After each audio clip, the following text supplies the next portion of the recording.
Nous, en tant qu'indépendants, on va se limiter à développeurs, illustrateurs, musiciens.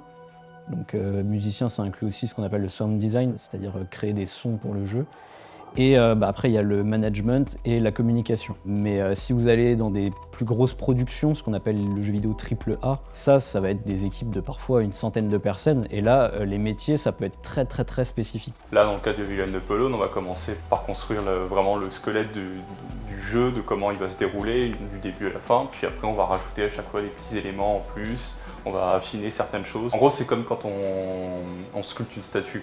C'est qu'on va commencer par faire les plus gros traits, puis de plus en plus, on va faire les petits détails, quoi. Je fais des petits croquis que je montre à Yvan ou à Anthony, et qui me disent, bon ben moi, au moment où j'écrivais, je voyais plus mon personnage comme ça. On finit par construire l'ambiance visuelle du jeu. Le développement d'un jeu, ça se fait forcément plein d'itérations, parce qu'il y a toujours des micro-détails, mais qui changent tout. C'est pour ça qu'on est obligé de faire par étapes, et pas de tout faire, et ensuite se rendre compte que finalement, il y a 20 trucs qui marchent pas, quoi.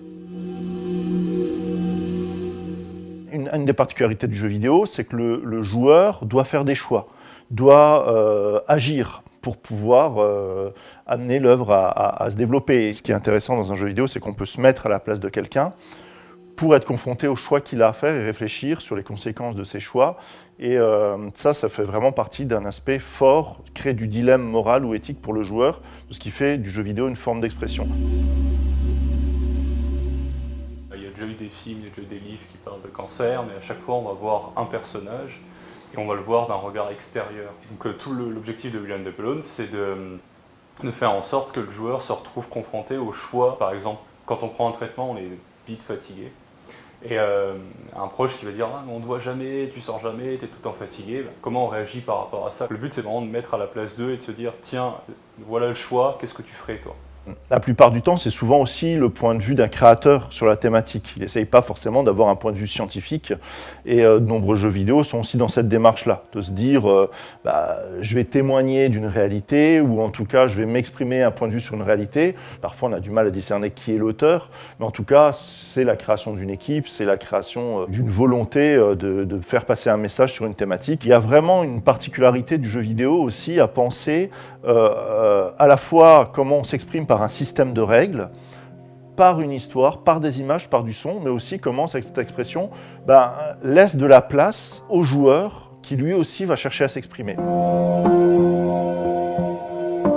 L'industrie du jeu vidéo était vraiment perçue comme une industrie du divertissement jusque dans les années 90-2000.